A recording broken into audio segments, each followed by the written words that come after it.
आप में से किसने पुलिस को इत्तला किया हमें यहाँ बुलाने के लिए? साहब मैंने।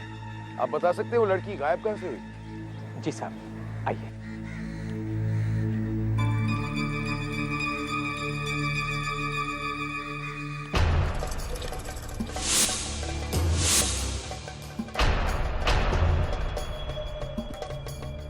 सब लोग जरा संभाल के, एविडेंस को बड़ी बारीकी से ही छूना।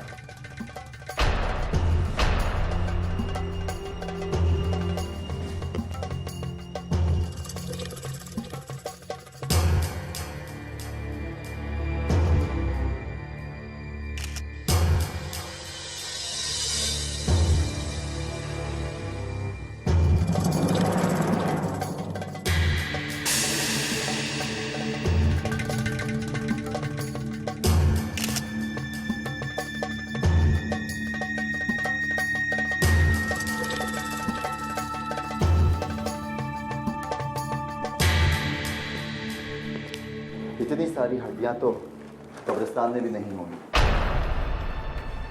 ऐसा लगता है लाशें यहाँ पर कई महीनों से पड़ी हुई हैं। हाँ, कीड़े मकोड़े सारा मांस खा चुके हैं, इसलिए सिर्फ हड्डियां ही बची हैं। एक बात बताइए, पिछले कुछ दिनों में क्या आप लोगों ने किसी ऐसे आदमी या गाड़ी को देखा हो आसपास जिस पर शायद आप लोगों को शक हुआ हो? नहीं साहब। ये कैसे हो सकता है? इतने सारे कंकाल, तो फिर हो सकता है इन्हें यही मारा। हो सकता है कि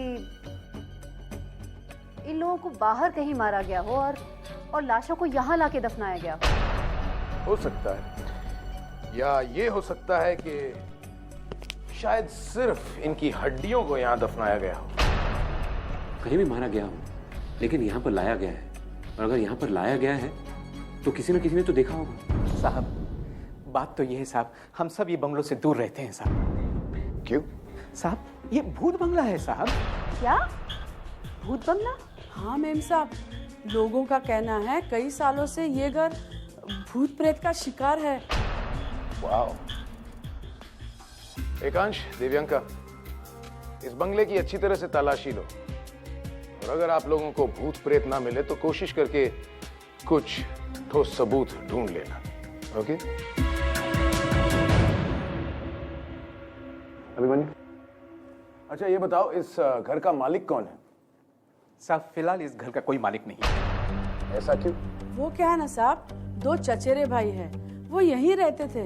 अभी वो इस मकान के लिए कोर्ट में केस लड़ रहे हैं। हाँ, उसमें का एक भाई है ना साहब, वो इसी पास के गांव में सोनपुर में ही रहता है साहब। साहब वो दवाखाने के बिल्कुल सामने रहता है साहब, और साहब वो ना गांव का वैद्य भी है। उसका नाम क्या था? साहब वो गोपीनाथ शिंदे है साहब। गोपीनाथ शिंदे, वैद्य। अभिमन्यु, तुम और देव्यांका इन सभी हड्डियों को फोरेंसिक लेबोरेटरी ले जाओ और इनकी अच्छी तरह से जांच पड़ताल करो। गैरी, तुम एक काम करो, एकांश के साथ उस पास वाले गांव जाओ और पता करो ये गोपीनाथ शिंदे क्या चीज है।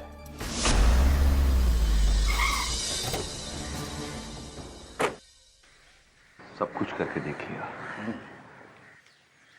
सारे तरीके आजमा लिए, पर अब तक उसका कोई नतीजा नहीं निकला। मैंने कहा ना, मेरे बताए रास्ते पर चलोगे तो खाली हाथ नहीं लौटोगे। वैची, आपको पूरा विश्वास है? जी हाँ, यही एक इलाज है तुम्हारी बीमारी का। जो मैंने कहा है उस पर अमल करो। और हाँ, अब मुझसे एक दिन छोड़कर मिलना। जी जी, धन्यवाद भाई जी, धन्यवाद। हमें उस घर में हड्डियों का ढेर मिला है। क्या? हड्डियों का ढेर? Good morning everybody. So forensic report क्या बता रही है हमें? सर रिपोर्ट्स तो एकदम चौंका देने वाली हैं। इतने घिनौने कत्ल तो कोई हैवान ही कर सकता है। की मदद से उन बच्चों के चेहरों के नक्शे बनाने की कोशिश करें।